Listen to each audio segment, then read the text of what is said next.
आजकाल कधीतरी एखाद्या दिवशी एन्जॉय करण्यासाठी मद्य घेणाऱ्यांची संख्या वाढते। कालाय तस्मै नमः। दुसरं काय, यात युवक आणि युवती असा भेदाभेद नाही। त्यातही जे रमप्रेमी आहेत त्यांच्यातील बहुतेकांना एक रम अत्यंत प्रिय आहे, ती म्हणजे अर्थातच ओल्ड मंक। तुम्हाला आश्चर्य वाटेल, पण सध्या जाहिरातीच्या युगात ओल्ड मंक ब्रँडच्या निर्मात्यांनी जाहिरातीकरिता 1 रुपयाही खर्च केलेला नाही। जाहिरातीची त्यांना गरजच वाटलेली नाही। अनेक प्रतिस्पर्धी रमचे ब्रँड असले तरी रमच्या दुनियेत ओल्ड मंकनं मिळवलेलं अढळस्थान अद्यापही कायम आहे। आजकालच्या रुळलेल्या वाटेवरून न चालता अर्थात चीप पब्लिसिटी आणि जाहिरातीला फाटा देत आपल्याच धुंदीत स्वतःच आखलेल्या राजमार्गावरून चालत नव्हे धावत निघालेली मोहन मिकिन कंपनीची रम म्हणून ओल्ड मंककडे पाहावं लागेल। केवळ विश्वासाच्या जोरावर ओल्ड मंकची दमदार वाटचाल सुरू आहे। सामान्यांसह सेलिब्रिटींची पहिली पसंती म्हणून ओल्ड मंककडे पाहिलं जातं। वास्तविक या रमची निर्मिती कोण केली असा प्रश्न विचारला तर कित्येक जण नकारार्थी माना हलवतील। जालियनवाला बागेतील निष्पापांवर गोळीबार करणारा जनरल डायर याचे वडील एडवर्ड डायर आणि जगातील 40हून अधिक देशांमध्ये लोकप्रिय असलेल्या ओल्ड मंक यांचा संबंध काय असं विचारलं तरी त्याचे उत्तर कोणाला देता येणार नाही। पण दोघांमध्ये अत्यंत जवळचा संबंध आहे। तो कोणता ते आपण आज पाहणार आहोत। पंतप्रधान नरेंद्र मोदी यांनी आवाहन केलेल्या स्वदेशी वापरा हा मंत्र जपण्याकडे काही मद्यपींचा कल असतो, कारण त्यांच्यामुळेच देशाच्या अर्थव्यवस्थेला मजबूत हातभार लागतो, हे विसरून चालणार नाही। ओल्ड मंक ही भारतीय रम आहे की ब्रिटिश? किती वर्षापूर्वी ओल्ड मंक हा ब्रँड बाजारात आला? त्याला ते नाव कसं पडलं? तो एवढा लोकप्रिय कसा झाला? सध्या या कंपनीवर कोणाची मालकी आहे? त्यांची उलाढाल कितीची आहे? मद्य निर्मितीत असणाऱ्या असंख्य कंपन्या कोट्यावधी रुपये जाहिरातीच्या बजेटवर खर्च करीत असताना ओल्ड मंकची जाहिरात आपल्याला कुठंच कशी दिसत नाही? यासह असंख्य प्रश्नांचा मागोवा आज आपण आजच्या भागातून घेणार आहोत। नमस्कार, मी राहुल कुलकर्णी, तुम्ही पाहताय सत्यवेद।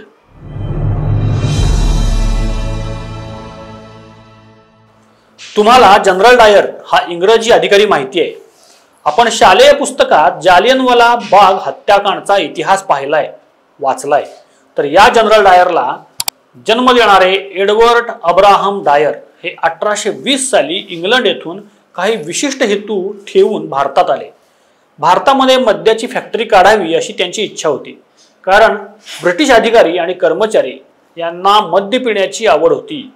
भारतावर राज्य करण्याकरता ब्रिटिश भारतात आले खरे, पण त्यांचं फेवरेट ड्रिंक अर्थात मद्याची निर्मिती भारतात होत नव्हती। मग काय करायचं? ब्रिटिश चक्क इंग्लंडहून मद्य मागवायचे। हौसेला मोल नसतं, ते म्हणतात ते खरंच आहे, पण यामुळं मद्य महाग पडायचं। याकरता डायर यांनी भारतातच मद्य बनवण्याची फॅक्टरी काढण्यासाठी चाचपणी सुरू केली।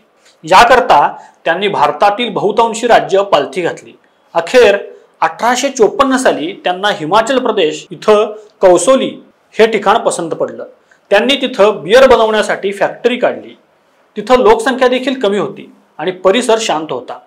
बियर बनवण्याकरता भरपूर प्रमाणात पाणी लागतं। साहजिकच पुढं तिथं लोकवस्ती वाढल्यानं नागरिकांनाच पाण्याची कमतरता भासू लागली।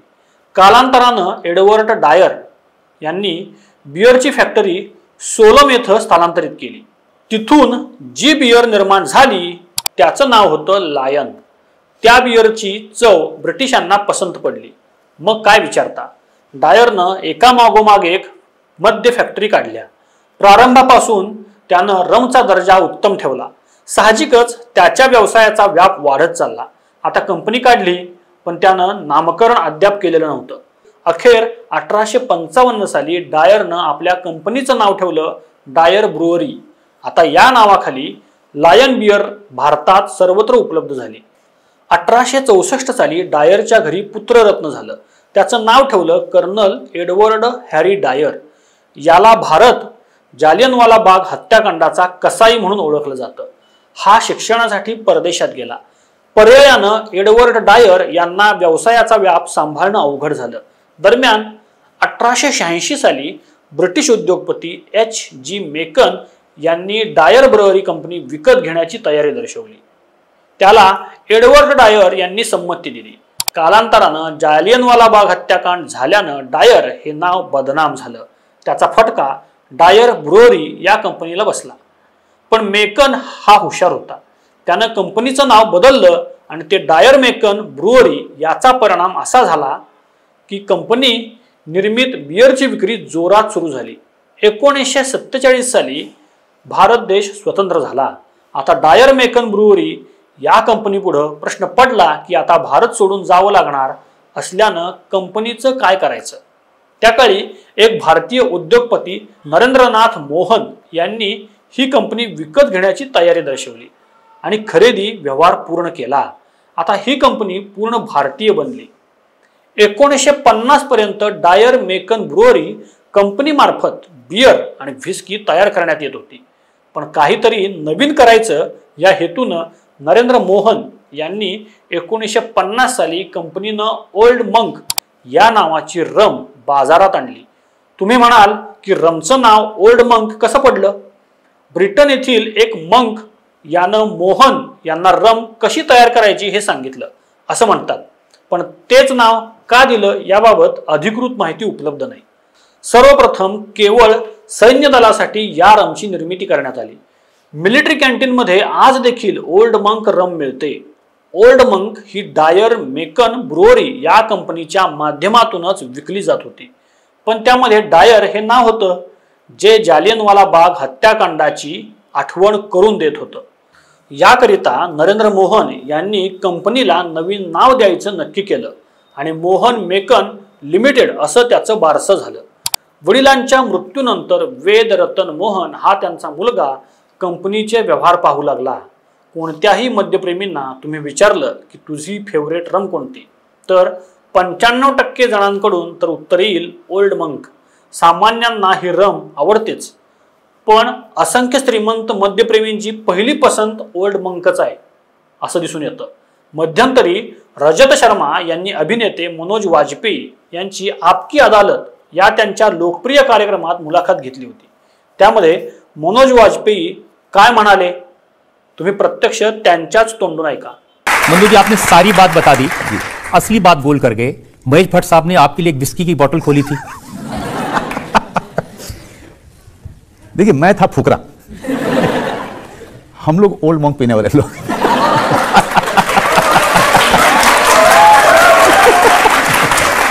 और वो भी मिलिट्री कैंटीन से किसी किसी को सस्ती वहाँ मिलती थी तो वहाँ से हम लोग जुगाड़ करते थे. और उन्होंने मेरे सामने दुनिया की सबसे अच्छी उस समय की स्कॉच रख दी, ब्लू लेबल. और खुद तो पीते नहीं हैं वो. उन्होंने कहा देखो मैं पीता नहीं हूँ, सिर्फ उन्होंने खोला, सूंघा और मेरे सामने रख दिया. क्योंकि पहले मैं बहुत पीता था मनोज, पी के गिर जाता था, लेकिन अब छोड़ दिया मैंने. अब ये तुम पियो. तो मैंने कहा सर मैं पीता हूँ. तो पिया, कुछ नहीं हुआ. 10 मिनट 15 मिनट कुछ नहीं हुआ. फिर बातचीत चलती रही, फिर डाला. इस बार थोड़ा ज़्यादा डाला कि अगर जाना पड़ जाएगा तो भाई कुछ हो. फिर भी कुछ नहीं हुआ. तीसरा भी डाला और वो खुद ही कहते हाँ पियो पियो पियो पियो. और तीसरा डाला, बातचीत कर रहे हैं. भट्ट साहब तो आप जानते हैं कैसे बात करते हैं, काफ़ी एंगेजिंग होता है. लेकिन उसके बावजूद मेरे दिमाग में था कि ये चढ़ नहीं रही है मुझे. ये दारू कहने को महंगी है. अच्छा, ब्लू लेवल की खास बात क्या थी आपको जाननी चाहिए. वो चढ़ती है आधे घंटे बाद. तब तक मैं 4 पी चुका था और मुझे पता ही नहीं था कि ये आधे घंटे के बाद चढ़ने वाली दारू है. जब वो चढ़ी उसके बाद सबसे पहला ये हुआ कि महेश भट्ट जी मुझे दिखने बंद हो गए. उसके बाद जो भी वो बोल रहे थे ऐसा लग रहा था कि जैसे मैं सपना देख रहा हूं कि कोई आदमी तो ये बड़ा कमाल का किस्सा है वो जी. आता अभिनेते सौरभ शुक्ला यांचं म्हणणं ऐका. मैंने बहुत महंगी रम भी पी है. जैसे कि 30,000 रुपए की बोतल आती है. 30,000 रुपए की रम? जी, वो मुझे रणबीर कपूर ने पिलाई थी. उसको नागार्जुना ने पिलाई थी. अच्छा, लेह में- नागार्जुना को किसने पिलाई थी? वो पता नहीं, ये तुम्हारा काम है, तुम पता करो. रणवीर ने आपको पिलाई। कितनी ड्रिंक पी फिर आपने उस दिन? जो उसने बोतल खोली थी, उस बोतल में कुछ एक क्वार्टर गया हुआ था। हाँ। तो अच्छा, क्वार्टर खाली करके लाया? खाली करके लाया गया, मतलब या तो वो पी चुका होगा। हाँ। नहीं तो नई बोतल नहीं आई आपके लिए? नहीं। अच्छा। अरे भाई वो ले में आया हुआ था, बोझा सर क्या पी रहे हैं? अच्छा। तो मैंने कहा ओल्ड मांग। बोले सर मैं आपको पिलाता हूँ, बहुत बढ़िया। तो उसने पिलाई, फिर दोनों ने खूब पी। तो उसको क्वार्टर गया हुआ था, फिर वो उसको खत्म कर दिया? वो तो खत्म हो गई। तो बोला कि सर थोड़ी कम पड़ गई। मैंने कहा हाँ थोड़ी कम पड़ गई, ओल्ड मांग पियोगे? बोला हाँ सर पीऊंगा। फिर मैंने उसको ओल्ड मांग पिलाई। ओल्ड मंकची लोकप्रियता दिवसेंदिवस वाढत होती। कालांतरानं वेदरतन मोहन यांचं निधन झालं। त्यानंतर कंपनीची जबाबदारी त्यांचे भाऊ भारतीय लष्करात ब्रिगेडियर असणाऱ्या पद्मश्री पुरस्कार प्राप्त कपिल मोहन यांच्या खांद्यावर आली। त्यांनी ओल्ड मंकला आंतरराष्ट्रीय स्तरावर लोकप्रिय केलं। ओल्ड मंक ही जगात तिसरी सर्वाधिक विकली जाणारी रम आहे। कपिल मोहन यांनी ओल्ड मंकला जाहिरातबाजी शिवाय एक वेगळीच उंची मिळवून दिली। आज देखील रम हे नाव उच्चारलं की मद्यप्रेमींच्या ओठावर ओल्ड मंक हेच नाव येतं। ओल्ड मंकच्या बाटलीचे डिझाईन हे वैशिष्ट्य आहे। कित्येक वर्षापासून त्यांच्या बाटलीचा आकार बदललेला नाही। ओल्ड मंक नाव घेतलं की एकाच बाटलीचे डिझाईन मद्यप्रेमींच्या डोळ्यासमोर येतं। हे कंपनीचं यश आहे। रम निर्मितीत आतापर्यंत कित्येक कंपन्या आल्या आणि स्पर्धेत मागे पडल्या, पण ओल्ड मंकनं रमप्रेमींच्या मनात निर्माण केलेलं स्थान अबाधित राहणार हे सांगायला कोणा भविष्यवेत्त्याची गरज नाही। तुम्हाला हा विषय कसा वाटला ते कमेंटमध्ये लिहा आणि सत्यवेद चॅनेलला लाईक, शेअर आणि सबस्क्राईब करायला विसरू नका। पुन्हा भेटूच पुढचा विषय घेऊन, तोपर्यंत नमस्कार।